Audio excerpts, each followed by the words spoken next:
Welcome to Domain 4 of the ASIS CPP Mastery Series, Crisis Management, Principles and Practices. In today's unpredictable world, organizations face threats ranging from natural disasters and cyber attacks to workplace violence and reputational crises. Security leaders must be prepared to respond quickly while protecting people, operations, and organizational reputation. In this 5-part series, you'll learn the CPP framework for crisis management, including preparedness, response, communication, recovery, and resilience. Let's build the knowledge and leadership skills needed to confidently handle crisis and succeed in the CPP examination. This module covers Domain 4 of the ASIS CPP body of knowledge, crisis management. The domain integrates concepts from risk management, business continuity, emergency management, organizational resilience, executive leadership, and strategic decision-making. The CPP examination evaluates whether candidates can apply these concepts in realistic organizational situations rather than simply memorizing definitions. Throughout this series, we will focus on understanding why each framework exists, how different concepts connect with one another, and how executive leaders make critical decisions during high-pressure situations. Every topic will be explained from both the examination perspective and the practical perspective, so that you develop conceptual clarity along with professional competence. This series is organized into 5 logical parts that mirror the life cycle of effective crisis management. Part 1 establishes the foundations by defining crisis, understanding terminology, examining the crisis life cycle, and identifying the governance structures required for successful crisis management. Part 2 focuses on preparedness and planning. Here we study risk assessment, business impact analysis, crisis plans, communication strategies, training, and exercises that prepare organizations before an incident occurs. Part 3 examines response operations, including incident management, emergency communications, leadership responsibilities, resource coordination, and decision-making during active crisis. Part 4 addresses recovery and resilience. Organizations must restore operations, support affected personnel, conduct after-action reviews, and strengthen resilience against future disruptions. Part 5 integrates executive leadership concepts, governance principles, and examination-focused revision to consolidate everything learned throughout the series. Each part builds upon the previous one, creating a comprehensive understanding of organizational crisis management from prevention through continuous improvement. Crisis management represents a significant portion of the CPP examination, because it reflects one of the most important responsibilities of today's security leaders. The learning objectives for this domain begin with understanding what constitutes a crisis and how crisis management differs from related concepts such as emergencies, disasters, and incidents. You will learn how organizations establish governance structures that define authority, accountability, communication channels, and decision-making responsibilities during crisis situations. Planning forms another major component. Effective crisis management depends on comprehensive planning that integrates security operations, business continuity, emergency response, executive leadership, and external stakeholders. The domain also explores operational readiness, crisis communications, leadership responsibilities, recovery planning, and continuous improvement processes. By the end of this domain, you should be able to analyze crisis scenarios, identify appropriate management strategies, understand executive-level responsibilities, and confidently answer examination questions based on practical application rather than memorization. One of the most frequently tested areas in the CPP examination is distinguishing between an incident, an emergency, a disaster, and a crisis. An incident is an abnormal event that interrupts normal operations but remains manageable using existing procedures and available organizational resources. An emergency is more serious. It requires immediate action to protect life, property, or the environment, and usually demands rapid coordination between multiple response functions. A disaster exceeds the organization's normal response capability. It creates widespread disruption and often requires significant external assistance before operations can be stabilized. A crisis represents the highest level of organizational challenge. A crisis threatens strategic objectives, organizational reputation, financial stability, legal standing, or public confidence. It creates uncertainty, time pressure, incomplete information, and intense executive scrutiny. Unlike routine emergencies, crises require executive leadership involvement because decisions often carry long-term consequences that extend well beyond immediate operational response. For the CPP examination, always remember that a crisis is defined not simply by the size of the event, but by its potential impact on the organization's mission, stakeholders, reputation, finances, and strategic direction. Effective crisis management is not a single event. It is a continuous cycle consisting of 4 interconnected phases. The first phase is prevention. Organizations identify threats, assess vulnerabilities, implement protective measures, and reduce the likelihood that disruptive events will occur. The second phase is preparedness. Preparedness includes developing crisis management plans, assigning responsibilities, training personnel, conducting exercises, maintaining emergency resources, and ensuring communication systems are ready before an incident occurs. The third phase is response. When a crisis occurs, organizations activate their plans, coordinate resources, protect lives, communicate with stakeholders, support executive decision-making, and work to stabilize the situation while minimizing operational disruption. The final phase is recovery and improvement. Recovery restores business operations, supports affected employees, repairs infrastructure, evaluates organizational performance, and captures lessons learned through after-action reviews. Those lessons become inputs for stronger prevention and preparedness measures, creating a continuous improvement cycle that enhances organizational resilience over time. This ongoing life cycle is fundamental to the CPP framework and demonstrates that crisis management is a permanent organizational capability rather than a temporary emergency response activity. Organizations can face many different types of crises, and each requires a unique response strategy. Natural disasters such as earthquakes, floods, hurricanes, or wildfires can severely disrupt operations. Technological failures, including power outages or system breakdowns, may halt critical business functions.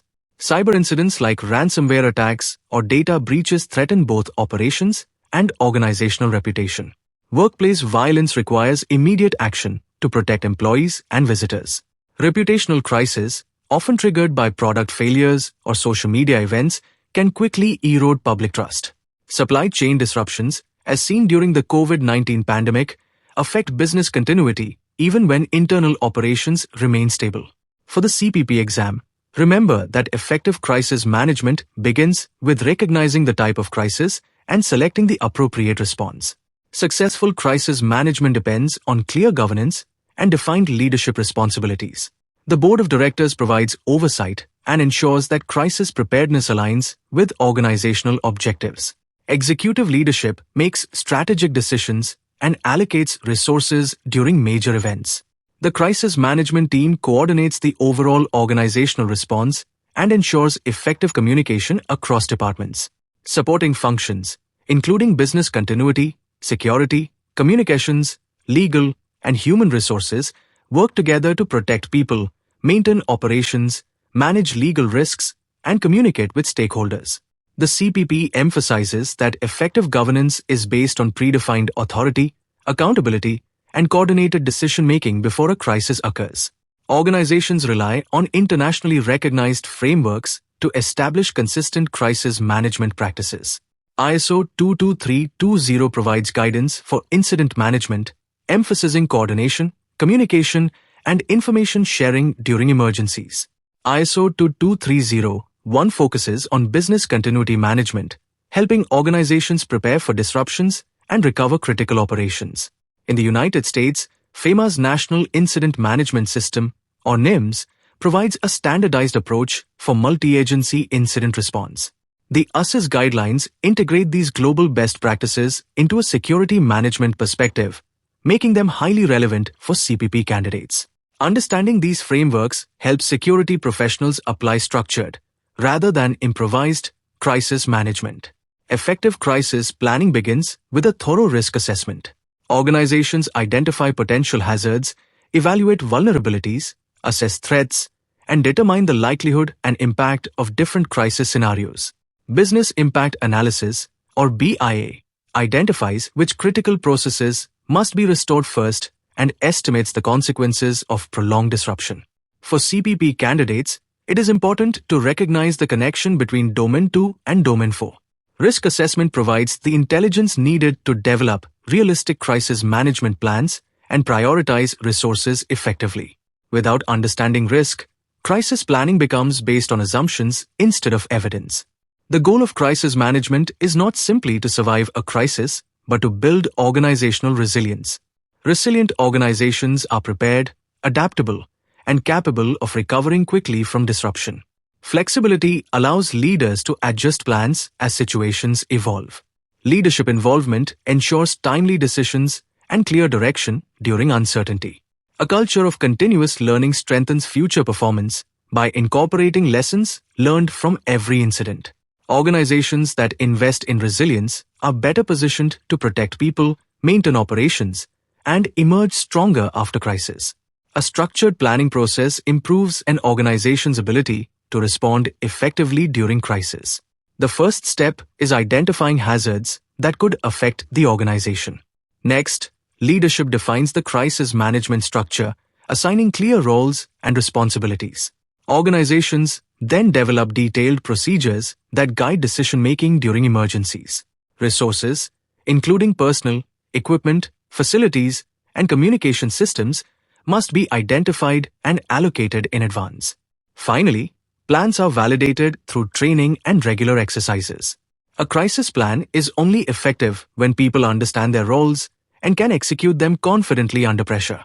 The CPP examination frequently tests this planning cycle and its practical application in real-world scenarios. Effective crisis management begins with effective leadership. During a crisis, leaders must make timely decisions based on the best available information. Waiting for perfect information often increases the impact of the crisis. Accountability is equally important. Strong leaders take ownership of decisions, provide direction, and ensure that every team member understands their responsibilities. Clear and consistent communication reduces uncertainty and maintains confidence among employees, stakeholders, and the public. Ethical leadership must guide every action. Even under pressure, decisions should protect people, uphold organizational values, and comply with legal requirements. Finally, leaders must maintain situational awareness by continuously gathering information and adapting their decisions as the situation evolves. These leadership principles are frequently tested in the CPP examination. Many crises become wars because of management failures rather than the incident itself. Poor communication creates confusion and inconsistent messaging, reducing trust among employees and stakeholders. Lack of planning forces organizations to improvise during critical situations, often leading to delays and poor decisions. Delayed decision-making allows crises to escalate when immediate action is required. Conflicting authority creates uncertainty over who is in charge, resulting in duplicated efforts and wasted resources. Finally, inadequate training and the absence of realistic exercises leave teams unprepared when a real crisis occurs. The CPP examination often presents these failures in scenario-based questions, requiring candidates to identify the most appropriate corrective action. The first part introduced the foundations of crisis management. You learned that a crisis is a strategic event requiring executive leadership and coordinated organizational response. We explored the crisis lifecycle, governance structures, internationally recognized frameworks, risk assessment, resilience, planning, and leadership principles. For the CPP examination, focus on understanding concepts rather than memorizing definitions.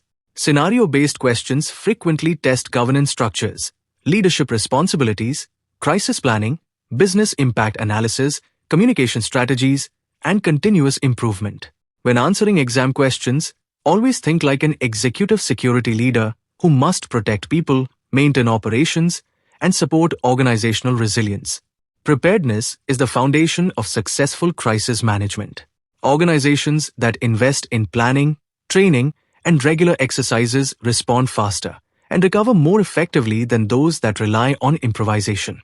Preparedness involves developing comprehensive plans, assigning responsibilities, establishing communication procedures, and ensuring that critical resources are available before a crisis occurs.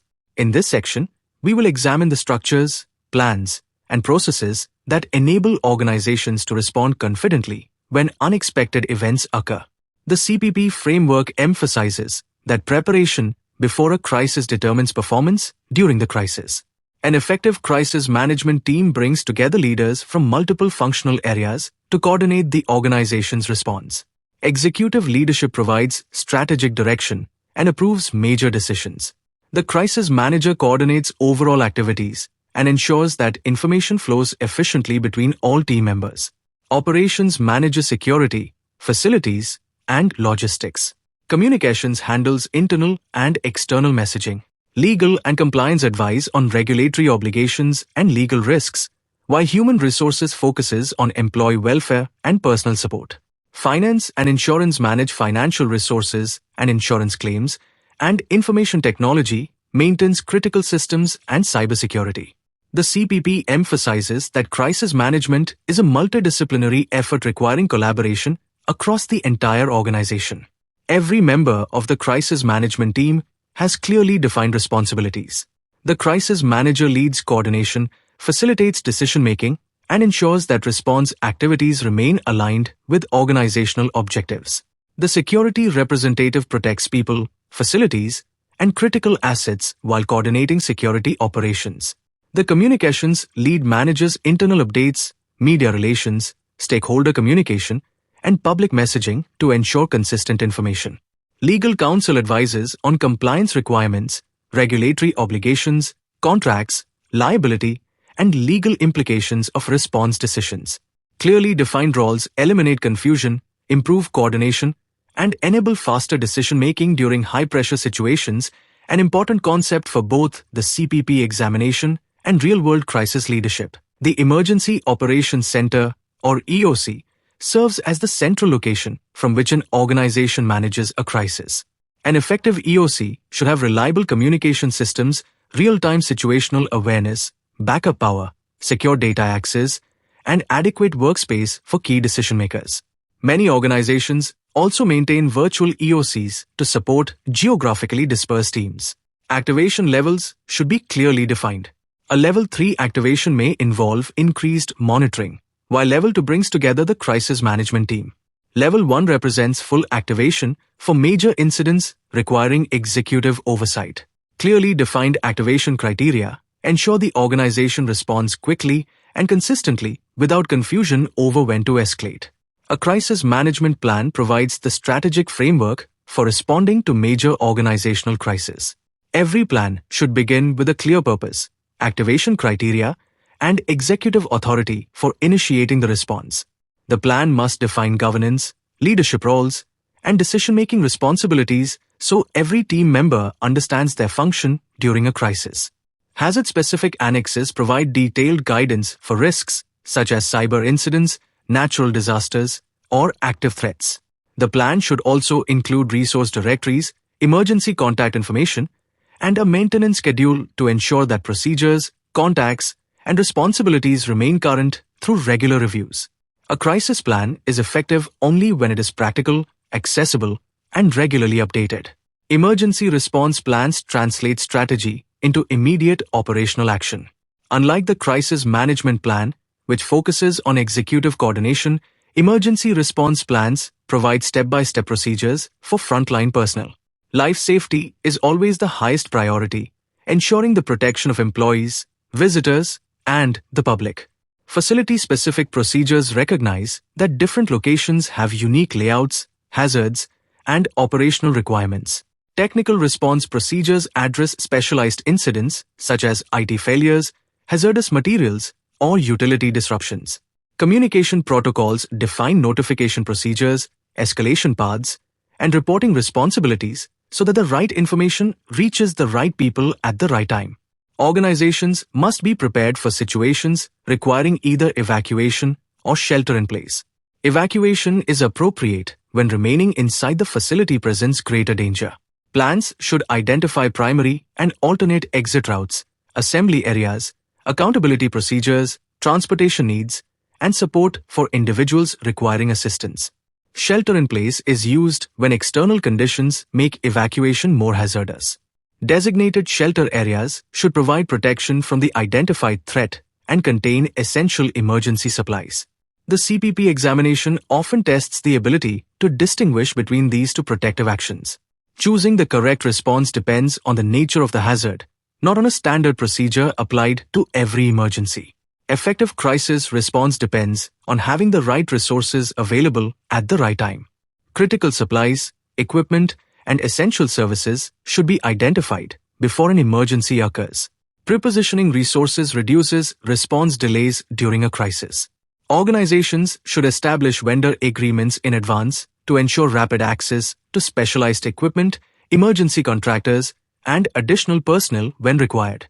Financial authority must also be defined so emergency purchases can be approved without unnecessary administrative delays.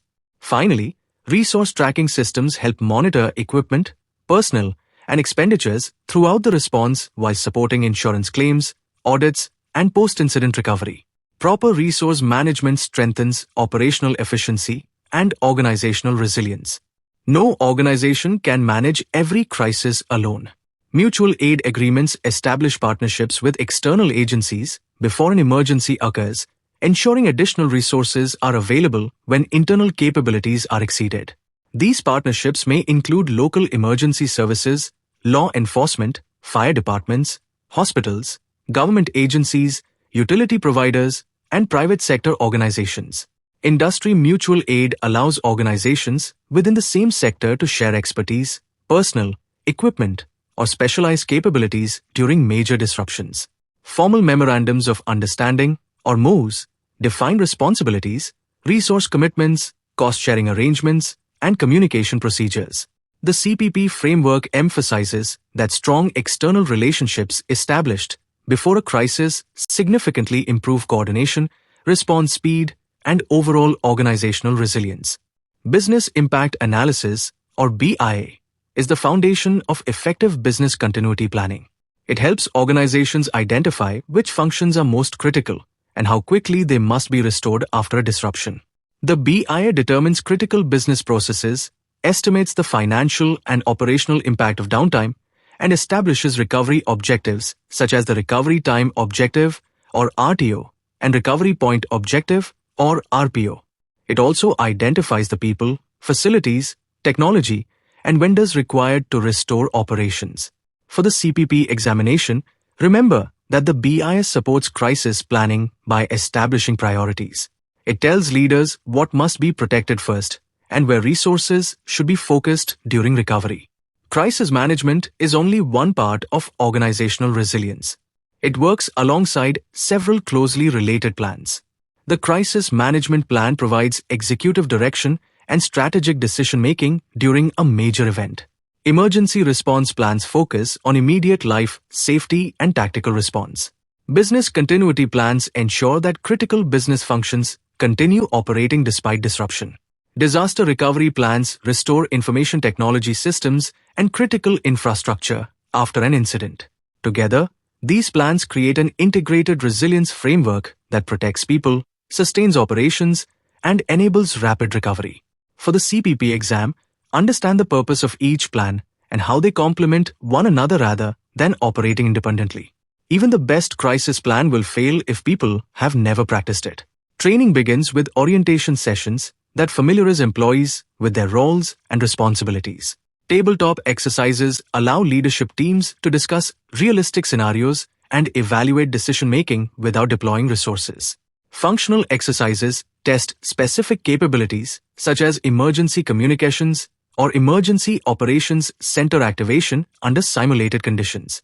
Full-scale exercises provide the highest level of realism by involving personnel, equipment, and multiple agencies in a coordinated response. Every exercise should conclude with an after-action review to identify strengths, correct weaknesses, and continuously improve the organization's preparedness. The CPP examination relies heavily on scenario-based questions that test practical decision-making. You may be asked when to activate the Emergency Operations Center, how to prioritize recovery using business impact analysis, or whether mutual aid agreements should be established before or after a crisis. Questions may also evaluate the importance of conducting regular exercises and updating crisis management plans based on lessons learned. When answering these scenarios, focus on prevention, preparedness, clear governance, and structured planning rather than reacting after problems occur. Applying the underlying principles is more important than memorizing individual facts. Crisis response is where preparation becomes action. When an incident occurs, organizations must rapidly implement their plans, coordinate resources, communicate effectively, and make timely decisions under pressure. Response operations focus on protecting life, stabilizing the situation, minimizing operational disruption, and preserving organizational reputation. Success depends on leadership, teamwork, accurate information, and disciplined execution of established procedures. This section explores the operational principles that guide organizations through the most critical phase of any crisis. The first few minutes of a crisis often determine the overall outcome. The response begins by detecting and confirming the incident to ensure decisions are based on reliable information. Once confirmed, the appropriate personnel and crisis management team are notified and response procedures are activated. Establishing command early creates clear leadership, defined responsibilities, and coordinated decision-making throughout the organization. Above all, life safety remains the highest priority. Protecting employees, visitors, responders, and the public must always take precedence over property, financial losses, or business operations. A fast, organized, and disciplined initial response significantly improves the organization's ability to manage the crisis successfully. Effective crisis response requires a clear command structure, and the incident command system provides a proven framework for managing incidents of any size. One of its key principles is unity of command, where every individual reports to only one supervisor, eliminating conflicting instructions. Span of control ensures that managers supervise a reasonable number of personnel, allowing effective coordination without becoming overloaded. The system is also modular, meaning the organization can expand or contract as the incident changes. Another important principle is integrated communications, ensuring all responding agencies use compatible communication procedures and share accurate information. For the CPP examination, remember that these principles improve coordination, accountability, and operational efficiency during complex incidents. Situational awareness is one of the most critical skills for crisis leaders. It begins with perception, collecting accurate information from multiple reliable sources. The next step is comprehension, understanding what that information means and how it affects the organization. The final stage is projection, anticipating how the situation is likely to develop so leaders can make proactive decisions. Within the Emergency Operations Center, situational awareness depends on continuous information sharing, a common operating picture, and regular updates from operational teams. The CPP emphasizes that decisions should be based on verified information rather than assumptions. Maintaining situational awareness enables leaders to respond effectively as conditions continue to evolve. Crisis situations demand timely and disciplined decision-making. A widely used approach is the OODA loop: observe, orient, decide, and act. First, leaders gather the best available information. Next, they interpret that information by considering organizational objectives, available resources, and potential risks. They then select the most appropriate course of action and implement it quickly while clearly communicating responsibilities to everyone involved. Finally, leaders continuously monitor the results and adjust their decisions as new information becomes available. The CPP examination frequently emphasizes that successful crisis leadership depends on making informed decisions quickly rather than waiting for perfect information. Communication is one of the most important elements of crisis management. During a crisis, organizations must communicate clearly, accurately, and consistently with employees, stakeholders, customers, regulators, and the public. Messages should be based on verified facts.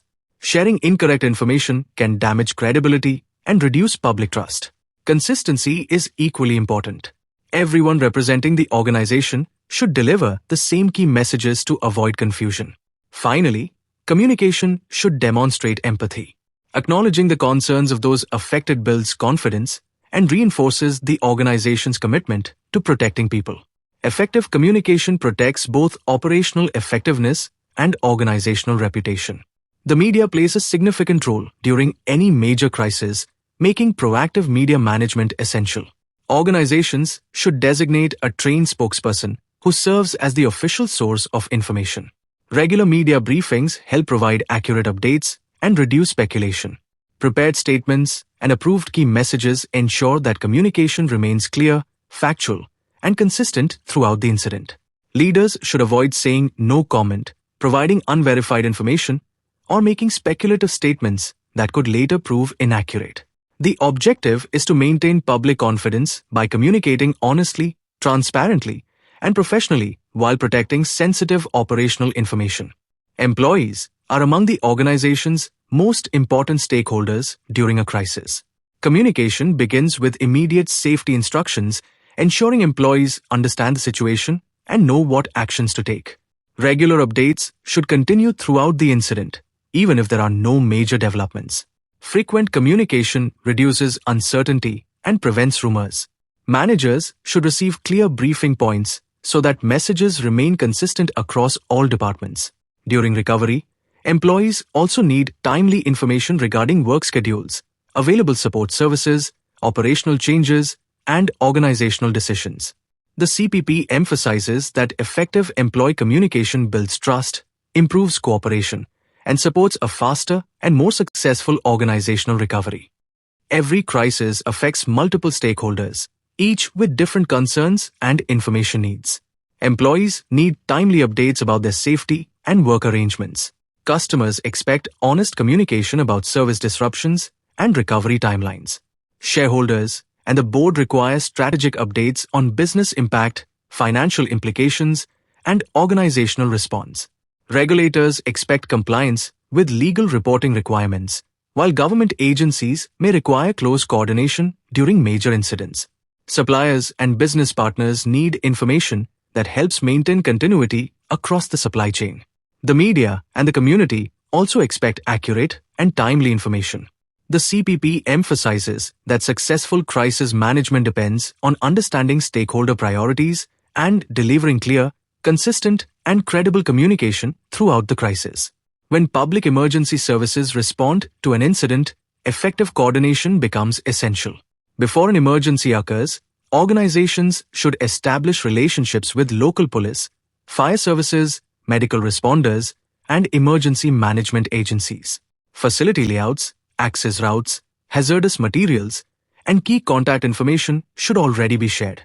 During the response, the organization's role shifts to supporting the incident commander by providing site knowledge, technical expertise, facility access, and operational information. For the CPP examination, remember that once public emergency services assume command, corporate security supports and coordinates, it does not compete for operational control. Not every incident becomes a crisis, but leaders must recognize when escalation is necessary. A localized incident is usually handled using routine procedures and available resources. If the situation expands across multiple departments or begins affecting business operations, additional coordination and leadership involvement become necessary. A major crisis requires full activation of the crisis management team and, when appropriate, the Emergency Operations Center. The highest level involves multi-organizational coordination with external agencies, government authorities, and strategic stakeholders. The key principle is to escalate early based on predefined criteria, rather than waiting until the situation becomes unmanageable. Senior executives require concise, structured information to make effective decisions. One useful format is the SMEEK briefing model. Begin with the situation, providing a clear summary of what has happened and its current impact. Next, describe the mission, explaining the response objectives and the desired outcome. Explain the execution plan, including actions already underway and immediate priorities. Review administration, covering available resources, logistics, and operational constraints. Finally, confirm command and control, identifying who is responsible for decision-making and how information will flow.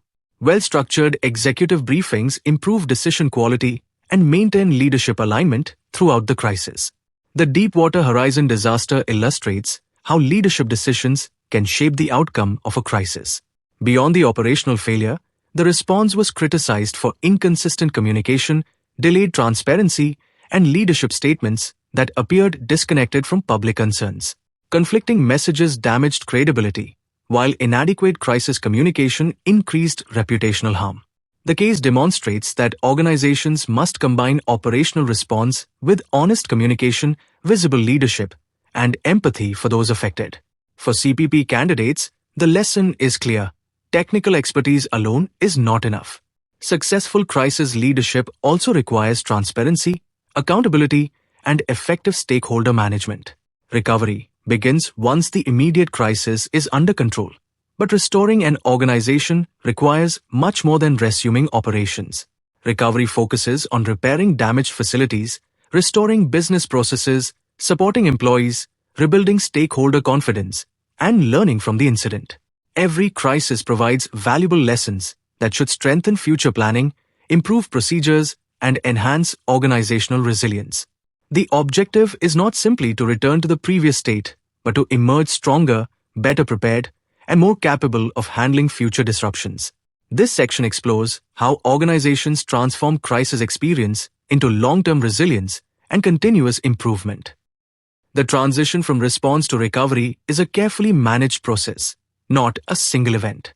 Before shifting to recovery, the immediate threat must be stabilized, life safety risks controlled, and critical response objectives achieved. Leadership should establish clear criteria for declaring the transition, including who has the authority to make that decision and what operational milestones must be met. A structured handover ensures that recovery teams receive complete information, resources are transferred smoothly, and business operations resume in a coordinated manner. For the CPP examination, remember that transitioning too early can create new risks, while transitioning too late may unnecessarily delay organizational recovery. Recovery is not just about repairing damage, it is about maintaining critical business operations while normal conditions are restored. Organizations may activate alternate work locations or remote work arrangements to keep essential functions running when primary facilities are unavailable. Technology continuity ensures that critical systems, applications, and communication platforms remain operational or are restored within established recovery time objectives. Supply chain continuity is equally important. Pre-qualified alternate suppliers and contingency logistics help minimize disruption when normal supply channels are affected. Together, these measures allow the organization to continue serving customers while recovery activities progress. Disaster recovery focuses specifically on restoring technology infrastructure and critical data following a major disruption. Recovery Time Objective, or RTO, defines how quickly systems must be restored after an outage. Recovery Point Objective, or RPO, determines the maximum acceptable amount of data loss measured in time.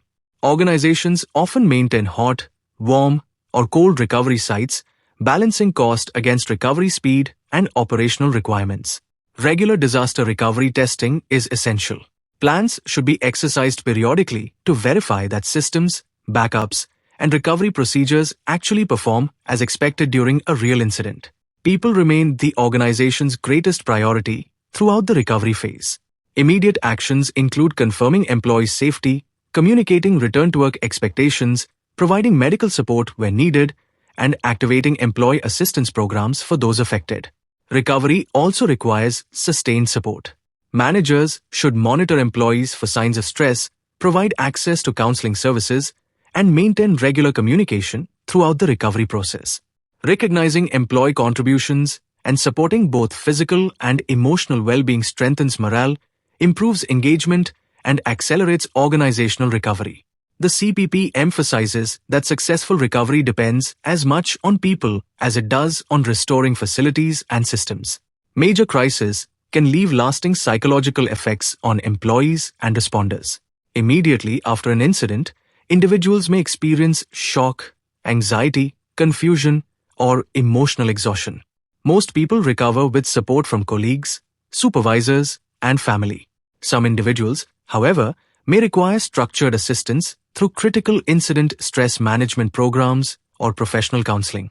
Organizations should also provide long-term support for employees experiencing ongoing stress or trauma, while fostering a workplace culture where seeking help is encouraged rather than stigmatized. Supporting psychological recovery not only protects employee well-being, but also strengthens resilience across the entire organization. A crisis may end operationally, but its impact on organizational reputation can continue for months or even years. Recovery begins with owning the narrative through honest, transparent communication and accepting responsibility where appropriate. Reputation is rebuilt through actions rather than promises. Organizations must demonstrate accountability, correct efficiencies, and implement meaningful improvements. Long-term reputation recovery requires consistent communication with stakeholders, regular progress updates, and visible evidence that lessons have been learned. For the CPP examination, remember that reputation management is an ongoing leadership responsibility that extends well beyond the immediate crisis response. Recovery is not complete until the organization regains financial stability. Every crisis generates direct and indirect costs that must be carefully documented from the very beginning. These include emergency response expenses, equipment replacement, legal costs, business interruption, and recovery operations. Accurate cost tracking supports insurance claims, government assistance programs, and future budgeting. Organizations should also evaluate the long-term financial impact of the crisis, including lost revenue, reputational damage, and increased operating costs. For the CPP examination, remember that early documentation and disciplined financial management significantly improve the organization's ability to recover successfully. Crises often create immediate legal and regulatory responsibilities that continue alongside the operational response. Organizations may be required to notify regulators, preserve evidence, report specific incidents, and comply with industry regulations. Protecting evidence is especially important. Records, digital data, and physical evidence should be secured to support investigations and potential legal proceedings. A common mistake is focusing entirely on response activities while overlooking legal obligations or documentation requirements. The CPP emphasizes that legal counsel should be involved early to ensure the organization remains compliant while protecting its legal interests. Insurance plays an important role in reducing the financial impact of a crisis. Property and casualty insurance helps recover losses related to damaged facilities, equipment, and physical assets. Business interruption insurance compensates for lost income and certain operating expenses while normal operations are being restored. Cyber insurance may provide protection against data breaches, ransomware, and other cyber-related incidents.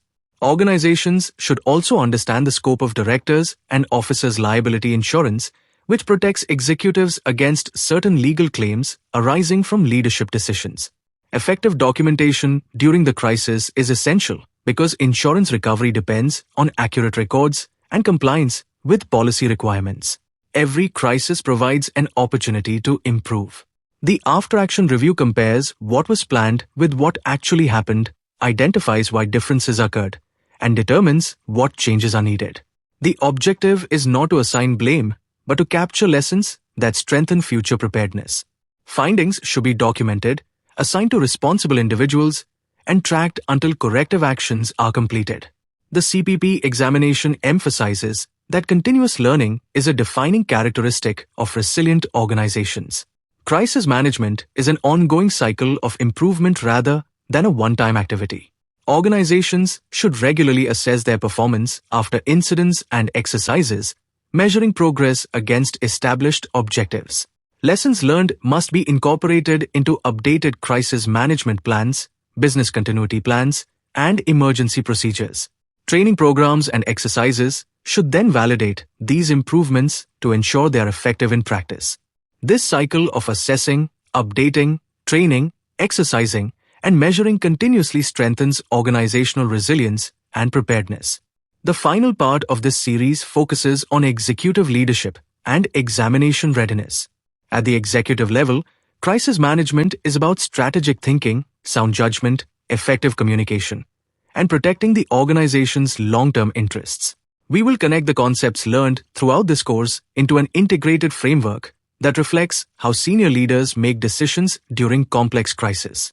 Finally, we will review key CPP examination topics, practice scenario-based questions, and reinforce the principles most frequently tested. The goal is to ensure you're not only prepared to pass the CPP examination, but also ready to lead confidently when real crises occur. As we enter the final stage of Domain 4, our focus shifts from managing incidents to leading organizations through uncertainty.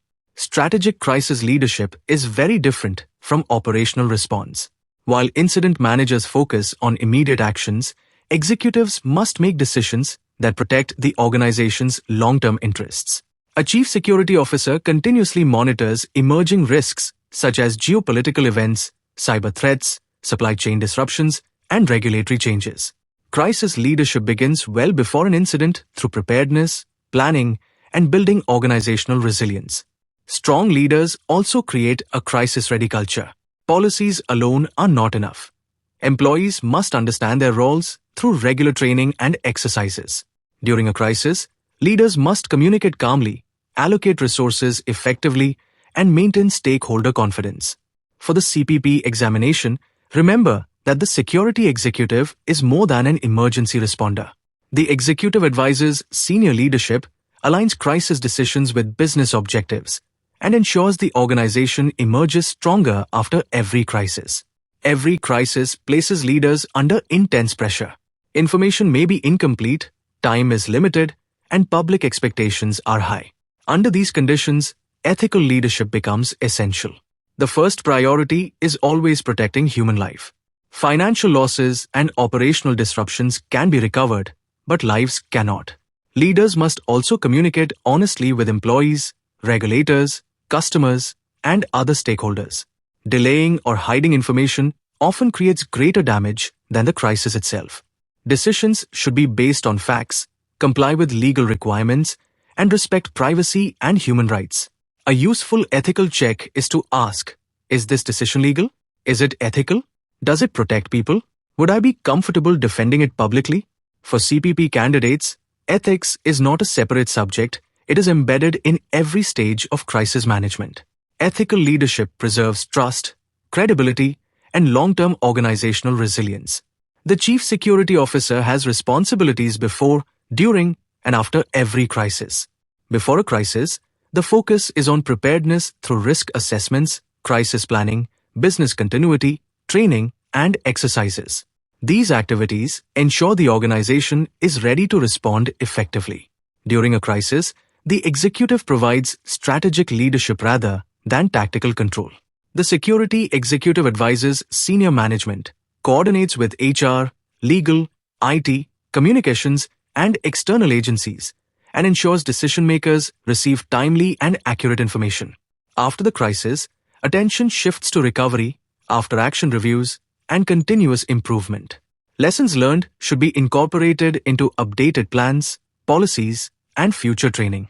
The CPP emphasizes that today's Chief Security Officer is an enterprise risk leader who supports organizational resilience and long-term business success.